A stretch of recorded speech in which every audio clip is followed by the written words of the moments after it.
Hello everyone, आप सभी लोगों का एक बार फिर से मेरे यूट्यूब चैनल पर स्वागत है। आज के इस वीडियो में मैं आप सभी लोगों से राष्ट्रपति और उपराष्ट्रपति से संबंधित टोटल 25 यानी कि 25 महत्वपूर्ण प्रश्न डिस्कस करूंगा। और ये सारे ही प्रश्न जो हैं वो राष्ट्रपति से संबंधित होंगे, राष्ट्रपति और उपराष्ट्रपति से। तो वीडियो के एंड होने के बाद में एक क्वेश्चन रहेगा, उसका जवाब आपको नीचे कमेंट करके देना है। तो चलिए बिना किसी देरी के शुरू करते हैं। हमारा पहला क्वेश्चन है कि भारत के राष्ट्रपति की तुलना निम्नलिखित में से किससे करना सर्वाधिक उचित है? अमेरिका के राष्ट्रपति से, फ्रांस के राष्ट्रपति से, ब्रिटेन के सम्राट से या श्रीलंका के राष्ट्रपति से? तो अमेरिका, फ्रांस और जो श्रीलंका के जो राष्ट्रपति हैं वो अपने अपने देश के सर्वोच्च लीडर हैं, पर जो ब्रिटेन के सम्राट हैं उनका पावर और जो हमारे भारत के जो राष्ट्रपति हैं उनका पावर बिल्कुल सेम मैच होता है, तो उनसे करना उचित है। ठीक है, नेक्स्ट क्वेश्चन में चलते हैं। क्वेश्चन नंबर 2 है हमारे पास कि भारत में कार्यपालिका का अध्यक्ष कौन होता है? कार्यपालिका का अध्यक्ष क्या क्या ऑप्शन है? 4 ऑप्शन है। राष्ट्रपति है, प्रधानमंत्री है, विरोधी दल का नेता है या भारत सरकार का मुख्य सचिव है? तो जो भारत में कार्यपालिका का अध्यक्ष होता है वो राष्ट्रपति होता है। ठीक है, तो नेक्स्ट क्वेश्चन में चलते हैं। क्वेश्चन नंबर 3 है हमारे पास कि संघ की कार्यपालिका शक्ति निहित होती है। संघ की कार्यपालिका की शक्ति किसमें निहित होती है? प्रधानमंत्री में, राष्ट्रपति में, मंत्रिपरिषद में या संसद में?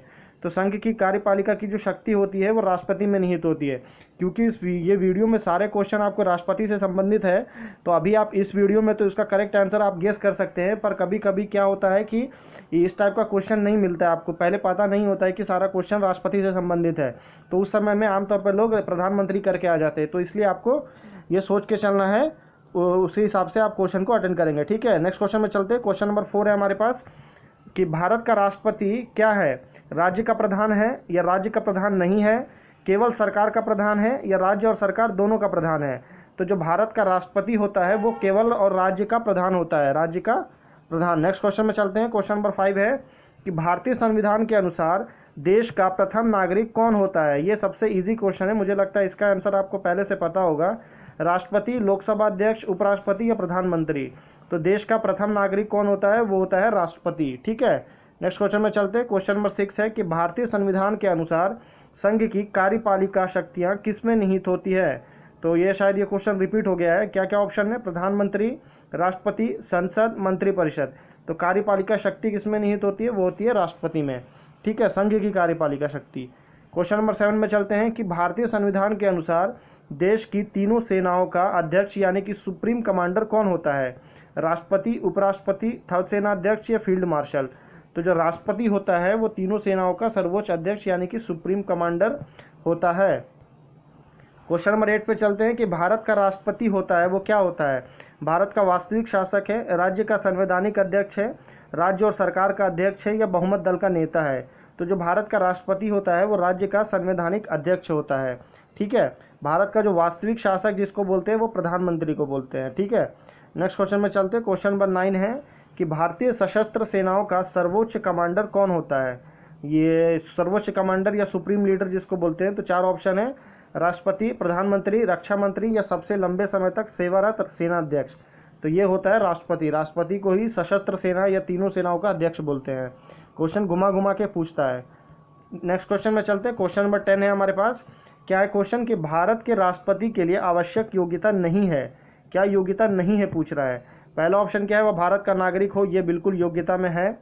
वह 35 वर्ष से अधिक आयु का हो, ये भी योग्यता है। उसमें लोकसभा के सदस्य के लिए निर्धारित सभी योग्यताएं हो, ये भी बिल्कुल होना चाहिए। लास्ट ऑप्शन क्या है कि वह संसद के किसी सदन का सदस्य हो। तो उसका संसद के किसी सदन का सदस्य होने की ज़रूरत नहीं है, क्योंकि राष्ट्रपति के पास कानून पहुंचता है कब? लोकसभा राज्यसभा के बाद राष्ट्रपति के पास ही पहुंचता है। ठीक है, ओके। नेक्स्ट क्वेश्चन में चलते हैं। क्वेश्चन नंबर 11 है, काफ़ी इजी क्वेश्चन है कि भारत के राष्ट्रपति निर्वाचित होने के पात्र बनने के लिए किसी व्यक्ति की आयु पूर्ण होनी चाहिए। कितनी आयु होनी चाहिए? 21 वर्ष, 25 वर्ष, 30 वर्ष या 35 वर्ष?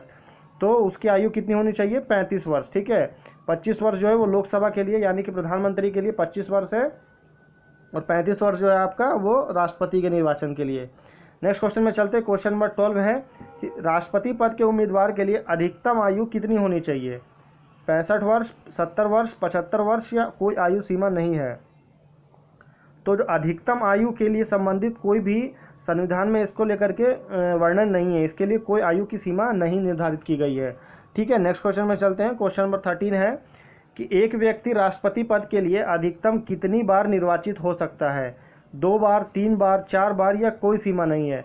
तो जिस तरह से अधिकतम उम्र की कोई सीमा तय नहीं की गई है, उसी तरह से अधिकतम कितनी बार निर्वाचित होने की भी कोई सीमा निर्धारित नहीं की गई है।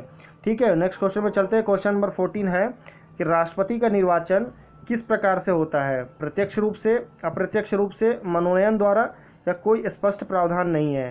तो राष्ट्रपति का निर्वाचन जो है वो अप्रत्यक्ष रूप से होता है। ठीक है, नेक्स्ट क्वेश्चन में चलते हैं। क्वेश्चन नंबर 15 है कि राष्ट्रपति पद के निर्वाचन हेतु कौन सी पद्धति अपनाई जाती है?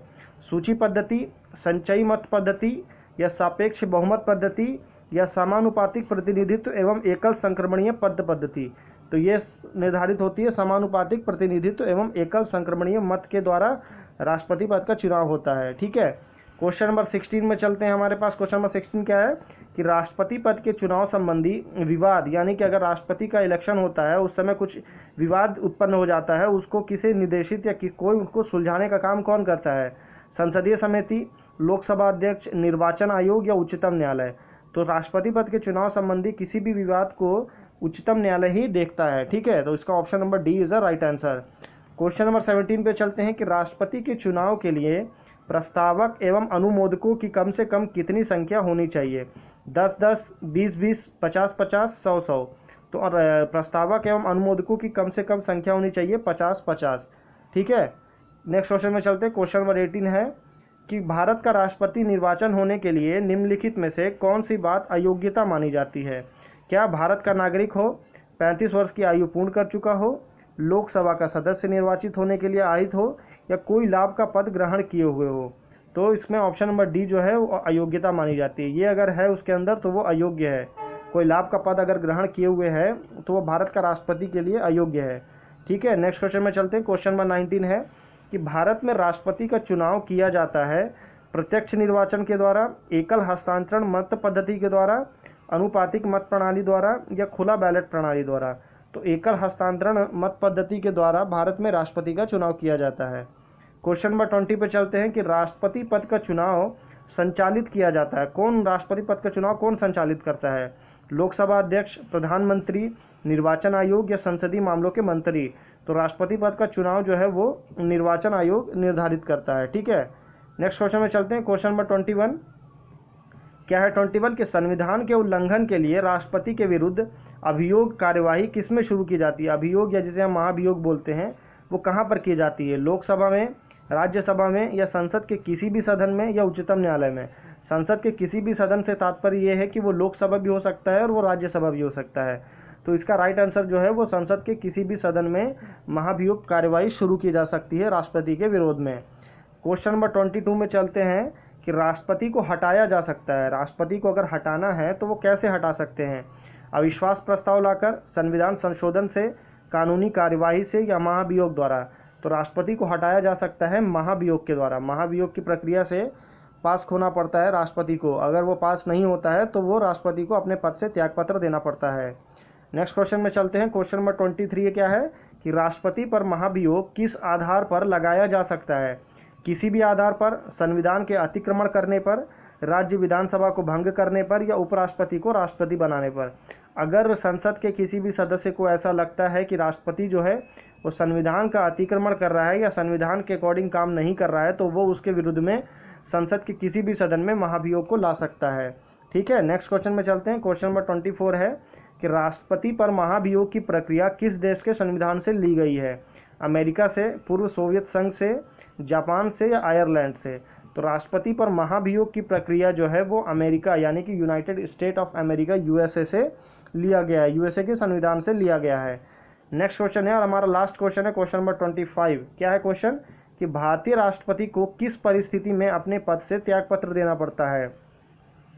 चार ऑप्शन क्या क्या है? महाभियोग लगने पर, रिश्वत लेने पर, प्रधानमंत्री के कहने पर या संसद के वक्तव्य ना देने पर? तो ये शायद आपको पता होगा कि महाभियोग लगने के बाद में भारतीय राष्ट्रपति को अपने पद से त्यागपत्र देना पड़ता है। ठीक है, क्वेश्चन नंबर 26 है और इस क्वेश्चन का जवाब आपको क्या करना है? मुझे इसका जवाब आप मुझे नीचे कमेंट करके देंगे। ठीक है, कमेंट करना है, भूलना नहीं है, कमेंट करना है। आप लोग कमेंट नहीं करते हैं, राइट आंसर पता होता है पर कमेंट नहीं करते हैं। कमेंट क्वेश्चन क्या है कि कार्यकाल पूर्ण होने पर, किसका? राष्ट्रपति का कार्यकाल पूर्ण होने से पहले, पर नहीं है, पूर्ण होने से पहले भारत के राष्ट्रपति को उनके पद से कौन हटा सकता है? प्रधानमंत्री, उपराष्ट्रपति, उच्चतम न्यायालय के मुख्य न्यायाधीश या संसद द्वारा महाभियोग लाकर।